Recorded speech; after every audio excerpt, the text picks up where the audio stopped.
کیا آپ کبھی سلام پھیر کر دوبارہ سجدے میں گرے ہیں؟ میں ایسا کئی بار کرتا ہوں، اور پتہ ہے میں ہر روز رب کو ایک خط بھی لکھتا ہوں، اور وہ ہر روز جواب بھی دیتا ہے۔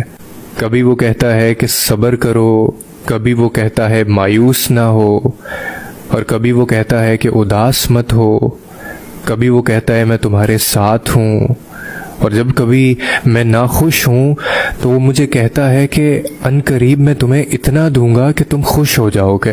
اور میں سوال کرتا ہوں کہ کب مولا، کب آپ مجھے اتنا دیں گے؟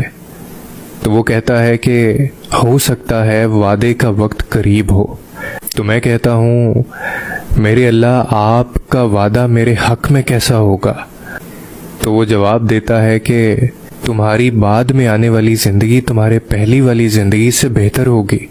تو میں کہتا ہوں کہ یا اللہ، لوگ مجھے آپ کی رحمت سے مایوس کرتے ہیں، مجھے میری کوشش کا بھی نتیجہ ویسا نہیں ملتا جیسے میں چاہتا ہوں۔ جب سب کو لگتا ہے میری خواہش پوری نہیں ہو سکتی تو آپ کیسے کر دیں گے؟ تو وہ کہتا ہے کہ بے شک میں ہر چیز پہ قادر ہوں، جب کچھ کرنے کا ارادہ کروں تو کہتا ہوں بس ہو جا، تو پھر چیزیں ہو جاتی ہیں۔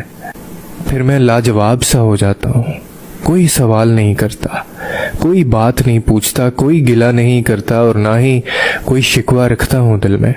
پھر بس محبت بھری ایک امید اور یقین بھرا ایک انتظار رہ جاتا ہے کہ میں اپنے رب سے مانگ کر کبھی محروم نہیں ہوں گا۔ اور یہ سلسلہ تبھی چلتا ہے جب میں اس سے روز مانگتا ہوں اور وہ مجھے روز جواب دیتا ہے۔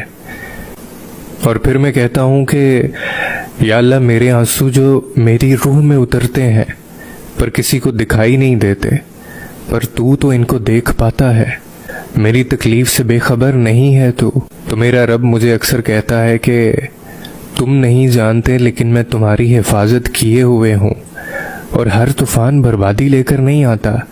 جیسے حضرت نوح علیہ السلام کے لیے طوفان ہار نہیں بلکہ جیت لایا تھا، ویسے ہی تمہاری آزمائش تمہاری جیت بن جائے گی۔ آغاز میں چوٹ ہے تو اختتام میں شفا بن جائے گی۔ میں تمہیں ایسے نوازوں گا کہ نمازوں میں تمہارے گرنے والے آنسو